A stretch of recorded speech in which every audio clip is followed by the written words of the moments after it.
many residents here in Cagayan province in the northern part of the Philippines are all still reeling from the massive flooding that occurred here a few days ago. The flood has drastically receded in the last day or so, but there are still a cluster of villages that remain inundated, and the roads leading to these villages are still filled with mud and debris from the deluge, which is hampering delivery of aid. Now, this massive flooding in the northern part of the Philippines stunned many. Many were expecting that the country would take a hit from Super Typhoon Goni from a few weeks ago, but the destruction from Typhoon Vamco, which followed it, proved to be more catastrophic to a certain degree, as it affected many populous areas in the country, particularly the capital in Metro Manila, in southern Luzon Island, and here in the northern part of Luzon.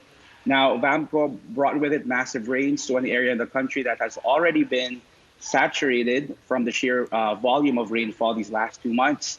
And as of today, numbers from the government show that the death toll due to Typhoon Vamco is now at 67, with 22 fatalities coming from this region, Cagayan.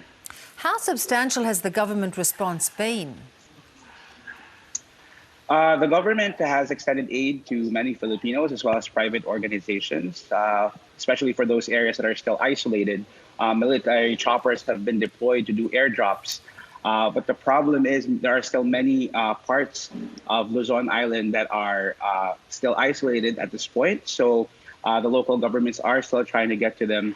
The thing is, for many Filipinos, it's just one trauma after another. If you can imagine, some of those that were affected by the consecutive typhoons are still trying to pick up the pieces, and now they have to prepare for another onslaught. And then again, it's been an endless cycle of some sorts over the last few months. So it's the same for the government.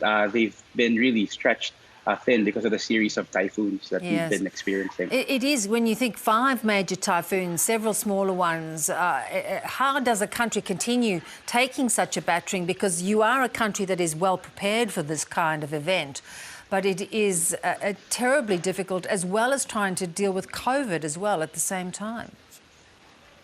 Yeah, that's the thing. The Philippines is no stranger to typhoons and other natural disasters, but the important aspect of what's happening now is that it's happening in the middle of a global pandemic, something that clearly no one here has prepared for. They've prepared for many natural disasters, but not in the middle of a pandemic. So measures have been taken by government to make sure that physical distancing and other health protocols are in place, especially in evacuation centers. But we did talk to some of those that have been affected by the typhoons, and what they're saying is that at this point, with damaged homes, lack of food and drinking water, COVID-19 is the least of their worries at this point. Yeah, it's just so hard. And as a reporter, an experienced reporter covering these kind of storms, is this one of the worst years you've ever experienced? How does it make you feel chasing these storms and trying to let people know what's actually happening? It's been a very surreal year chasing typhoons. I mean, we've had another strong one back in 2013, Super Typhoon Haiyan, which also affected many parts of the Philippines. It's been, again, a weird time to be a disaster reporter because we're doing it in a global, within a global pandemic. So there are sort of differences in the way we have to be deployed. For example, if we go to certain areas, we have to get COVID-19 tests. We can't just easily go to a certain place and have access to it.